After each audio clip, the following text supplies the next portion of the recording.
First time we've been together without masks or something? Feels great.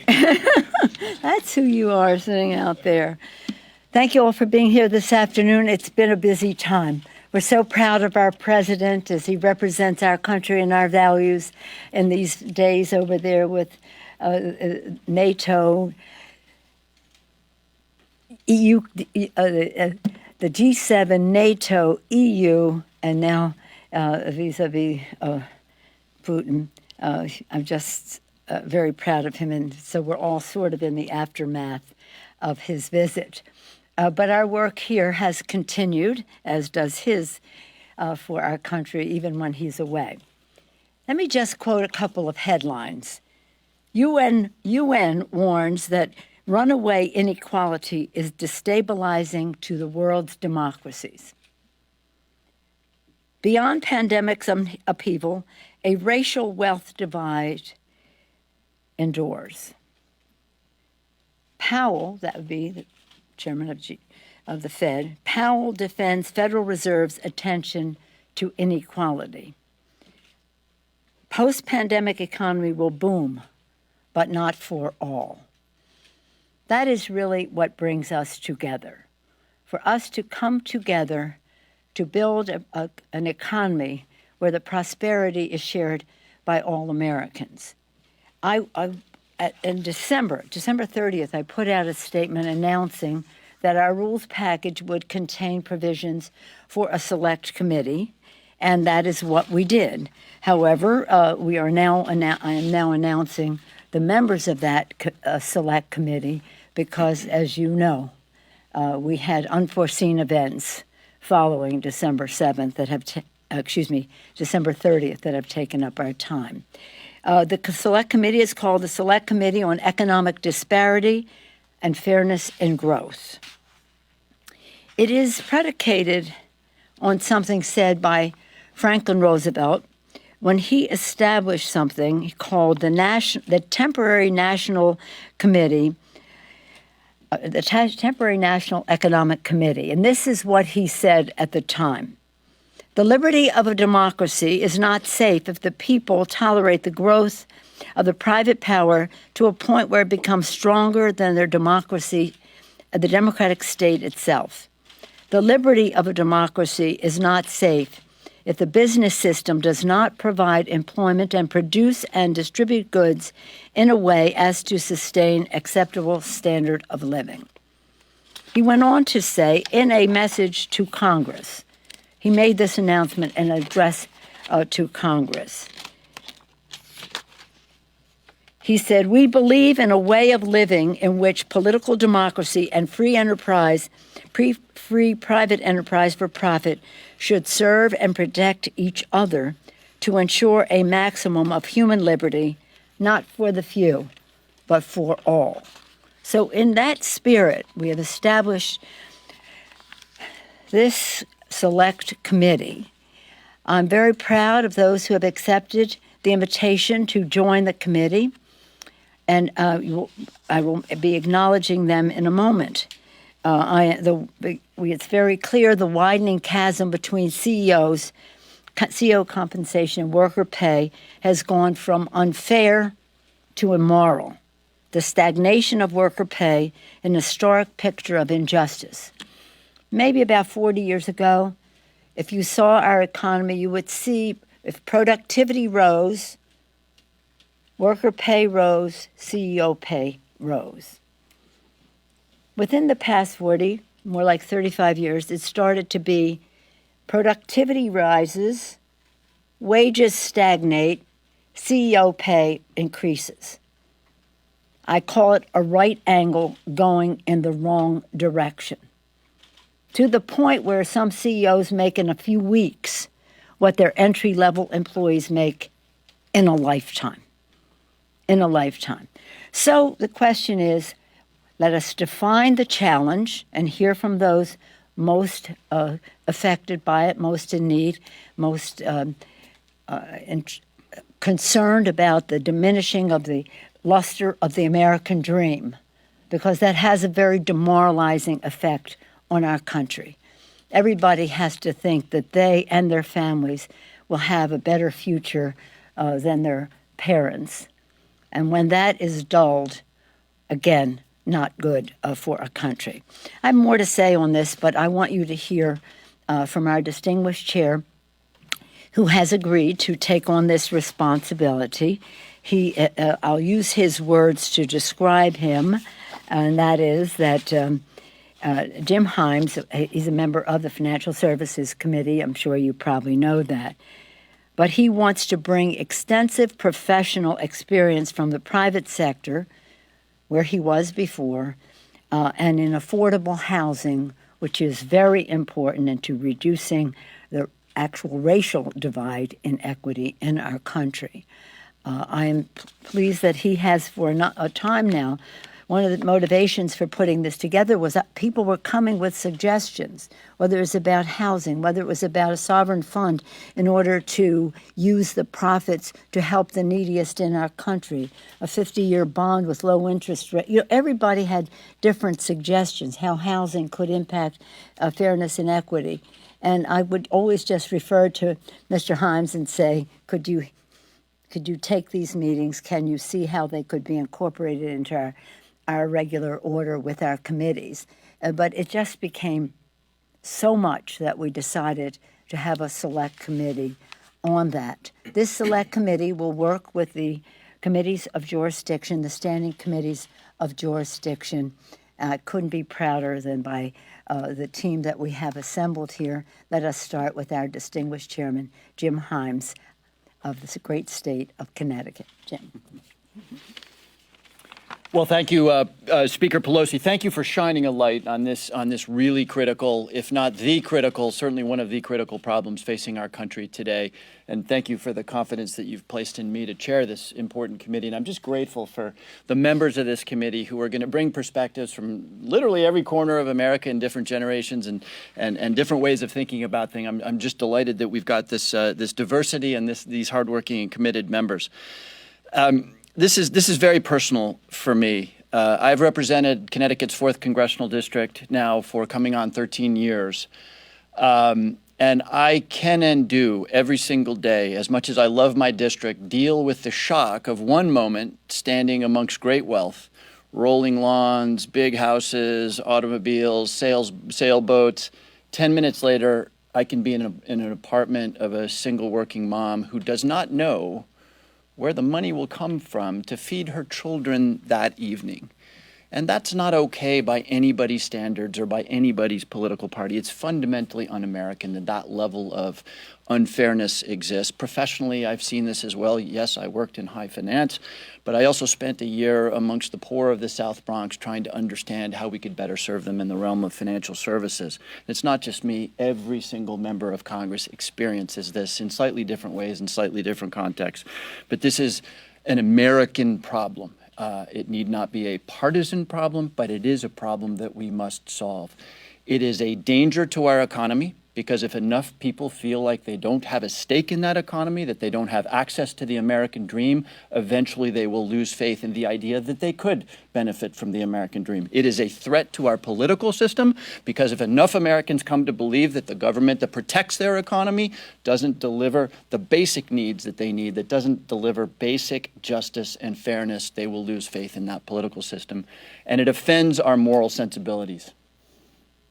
I'm a big believer that members of Congress should be careful about being arbiters of moral sensitivity. So let me just close by quoting a pastoral letter by the U.S. Conference of Catholic Bishops. This was in 1986 when the problem was not nearly as intense as it is today.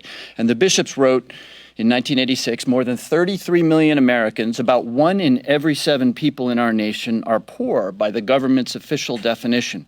The norms of human dignity and the preferential option for the poor compel us to confront this issue with a sense of urgency. Dealing with poverty is not a luxury to which our nation can attend when it finds the time and resources. Rather, it is a moral imperative of the highest priority. I know that every member up here feels that moral imperative. We are going to do our best. We are going to be open-minded. We are going to try to make this a problem-solving committee, not yet another platform for us to express our political animosities, but to deal with this moral imperative of the highest priority. Thank you, Madam Speaker. Thank you, Mr. Chairman. We do not have the names yet from the Republican side for their appointees, but they are in the works and hope they will be in short order coming forth. As we said, this is not about partisanship. It's about how we meet the needs of the American people in the best possible way. I did want to, our members stand ready to take any of your questions, but I just want to acknowledge them. Congresswoman Marcy Kaptur, Madam Chair, just came over from Appropriations, who's focusing on regional economic revitalization. Representative Gwen Moore here she is, of Wisconsin, leading action to close the racial wealth gap. Representative Vicente Gonzalez from Texas, recognizing the ties between economic growth and infrastructure connectivity. Pramila Jayapal, who's not with us, she's with us, but she is, we have meetings. This is a working farm. Just because they have a press conference doesn't mean everything else stops. Congresswoman Jayapal will be delivering workers better wages and a brighter future. That's her focus. Representative Angie Craig, and she's of Washington State. Representative Angie Craig of Minnesota, is representing family farmers and rural communities, their concerns.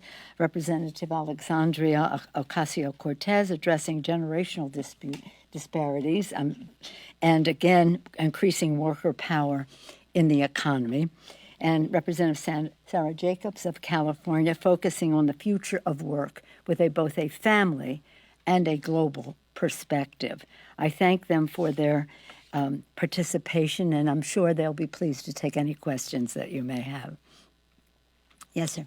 Madam Speaker, along these lines, there's a lot of discussion about how to pay for an infrastructure. Okay, if I just, I'll be happy to go back to that, but can we, I just want to talk about this collectively. Wealth tax, and this is on this concern. Oh, I see.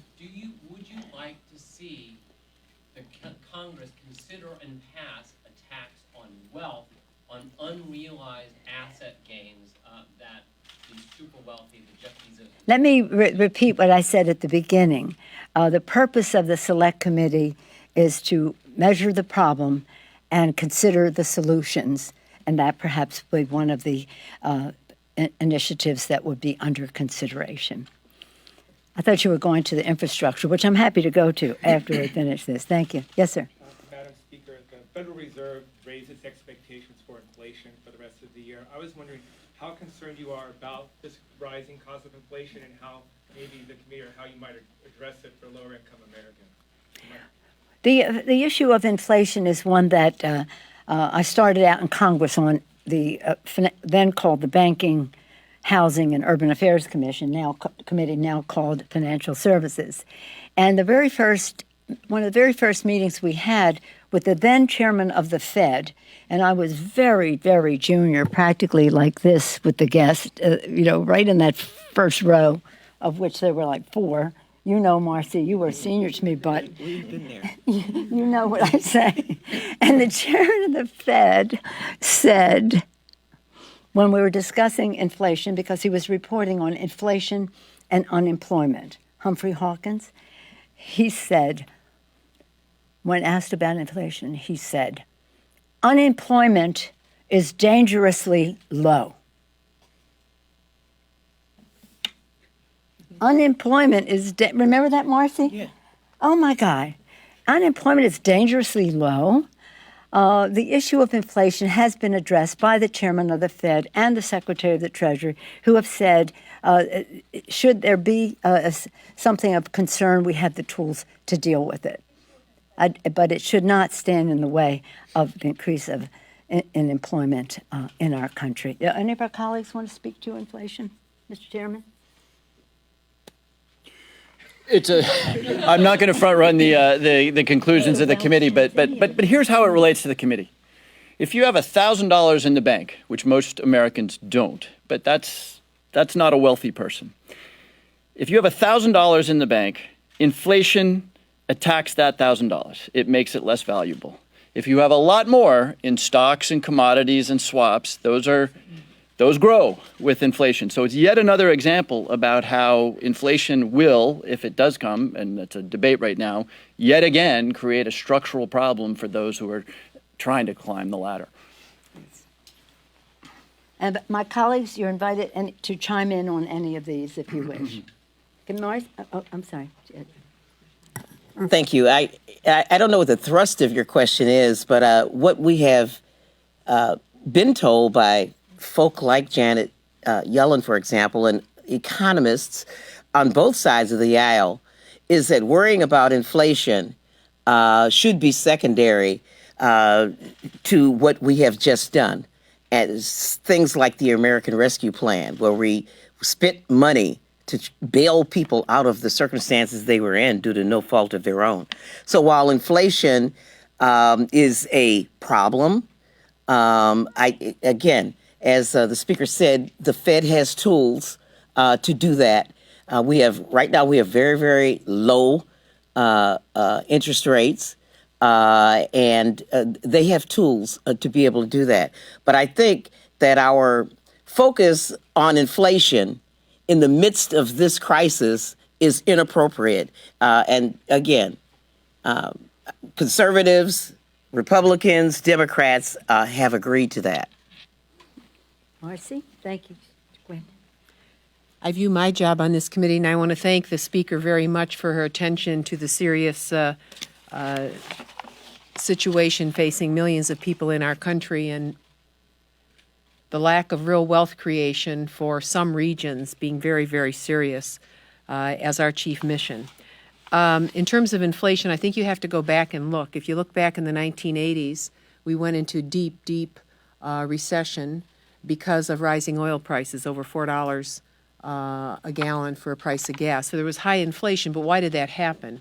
It happened because we were dependent. We were not independent as a country. We are now about 95% independent for the moment in terms of energy production here in our country, and we have to keep up the pace. If you look back at the crash of 2008 and you look at housing inflation, that was a Wall Street-induced collapse, and people made a lot of money. So you can look at housing inflation, but there were reasons that that happened. Our job has to be to create wealth and a path to the middle class for every American. And for those that have lost footing, and there are millions in my region that have, we have to look at how we put Humpty Dumpty back together again in the various regions of this country.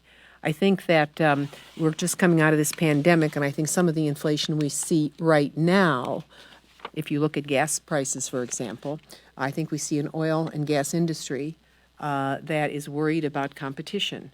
And I'm not saying that the increase in price isn't a natural market function. However, I think it is also a hedge against what they see coming down the road in terms of real competition. And we are all here for real competition. Thank you. My name is Angie Craig. I represent Minnesota's 2nd Congressional District. And right now, if you look above that district, about 60% of it's going to be covered in corn and soybeans. So hopefully that frames my district for you. You know, one way we can de-risk inflation is long-term investment in infrastructure. So I'm coming back to this original question that we had. If we want to make sure that we lower inflation, we've got to start planning and thinking about what is happening in the long run. And I think we've let this issue of income inequality, I'm representing the part of this select committee that's going to focus on rural communities across our nation. And the best way that we can create good paying jobs in rural communities is a long-term investment in infrastructure. And that will also de-risk inflation. Thank you so much, Speaker Pelosi, and thank you and congratulations to our new chairman and as well as all of our new colleagues on this committee. I think this is an extremely important moment. On the question of inflation, I have the privilege of serving on financial services as well, alongside Representative Himes. And we've had Chairman Powell come in quite a few times over the last 1 to 2 years.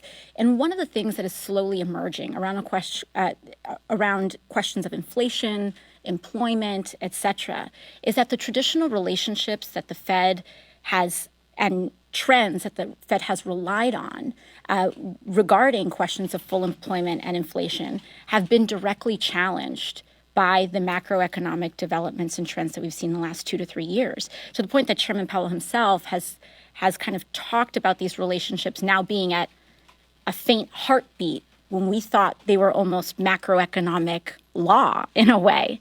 And so I think that one of the things that would be interesting for us to examine is that we should probably revisit some of the basic macroeconomic assumptions about the U.S. economy and not take for granted that inflation is due to one thing or another, or that full employment is impossible in the United States of America. And I believe that's been reiterated at the White House with very promising assertions and ambitious goals in trying to make sure that every American has a dignified job. Thank you. Well, thank you all, and thank you, Madam Speaker, for appointing me to this select committee. I'm honored to be serving with all of you and with you, Mr. Chair. I'll just echo what my colleagues have said. You know, we've actually, prior to COVID-19, we were under our inflation targets.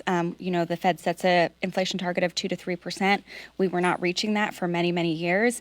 And so this also could be a natural rebalancing of our economy. And I know some people like to say that the inflation is in part because of the deficit spending. But, you know, I think if you ask any business person if they'll take on some debt to make the investments they know will grow their business, 99% of the time they'll say yes. And that's exactly what we're working on now, making the investments we know we need to make in order to grow our economy and grow our economy equitably. And so I think that's exactly what we're going to be looking on this committee. And that's why I'm so excited to be part of it. Thank you. Thank you, Madam Speaker, and thank you, Chairman Himes. It's a pleasure to be here and serve on this very important committee to close the inequality gap in districts such as mine. I represent one of the poorest congressional districts in the country, the largest population that is not connected with an interstate highway. One of the largest gaps in connectivity is in our district, and this gives us an opportunity, not just districts like mine, but across the country, to assure that when we divide the pie of American prosperity, it's fair and equitable for Americans across the country, regardless of the region or the color or the religion of your background, and that it's a real opportunity for prosperity for all Americans. Thank you very much. Well, thank you all very much for agreeing to serve, for being with us today. Congresswoman Jayapal is an enthusiastic member of this group as well, and I'm sure she'll be available for questions for any of you. I have to tell you this, though. The Juneteenth vote is on the floor right now. So we're going to have, if you want to just say very quickly, because we'll be in trouble, they're holding the vote open for us. Madam Speaker, if you might, could you comment on Senator Manchin's efforts to get a voting rights bill through the Senate? He proposed a variety of changes to the bill that you've already passed. Do you feel hopeful about that? Yes. Do you agree with the changes? No, some. I've seen the changes that he has suggested. We've discussed that. This is a negotiation in the Senate, however, and I think there's a path. And as I said on TV on Sunday, I haven't given up on him. We must pass the legislation. It's not about Democrats or Republicans. It's about our democracy. And the clock is ticking on our democracy when it comes